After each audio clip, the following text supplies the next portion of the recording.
घेऊन हल्ला बोल पुण्याचा तो सूड घेऊन हल्ला बोल जातीवाद पे हल्ला बोल बाबाचा तो कायदा घेऊन हल्ला बोल शिवबाची तलवार घेऊन हल्ला बोल तुकाबाची गाथा घेऊन हल्ला बोल अरे जोर से हल्ला बोल आगे चलने वाले पे हल्ला बोल तानाशाही पे हल्ला बोल जोर से हल्ला बोल बोल मेरे भाई हल्ला बोल जोर से हल्ला बोल ताकत रख के हल्ला बोल हिंदुत्व के हल्ला बोल मुर्दाबाद रोहित वर्मा अमर रहे हिंदुत्व दे मुर्दाबाद हिंदुत्व दे मुर्दाबाद जातीवाद्याचं करायचं काय मनुवाद्याचं करायचं काय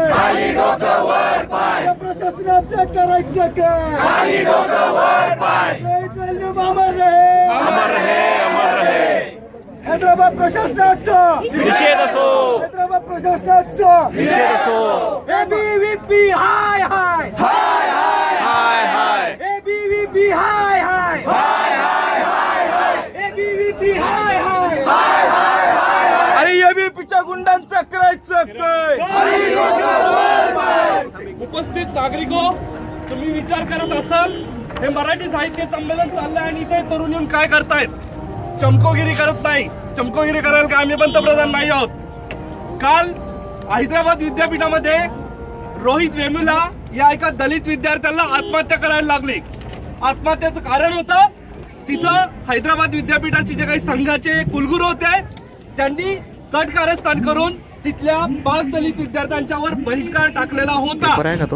गोष्ट करतो 21व्या शतकाची, पण 21व्या शतकात आज तिथं विद्यापीठामध्ये दलित विद्यार्थ्यांच्यावर बहिष्कार टाकला जातोय. गेले 1.5 वर्ष हे सरकार घेऊन करत आहे, विकासाच्या गप्पा मारत आहे, परंतु या हिंदुत्ववाद्यांचा खरा ब्राह्मणी चेहरा उघडकीस आलेला आहे. या हिंदुत्ववाद्यांचे शत्रू आमचे मुस्लिम, आमचे ख्रिश्चन भाऊ आहेतच, परंतु हे हिंदूंचे प्रतिनिधी आहेत असं जर कुणाचा गैरसमज असेल तर तो दूर झाला पाहिजे. हे चुकूनही हिंदूंचे प्रतिनिधी नाहीयेत. हे हिंदूंच्या मधल्या एका ब्राह्मणी मानसिक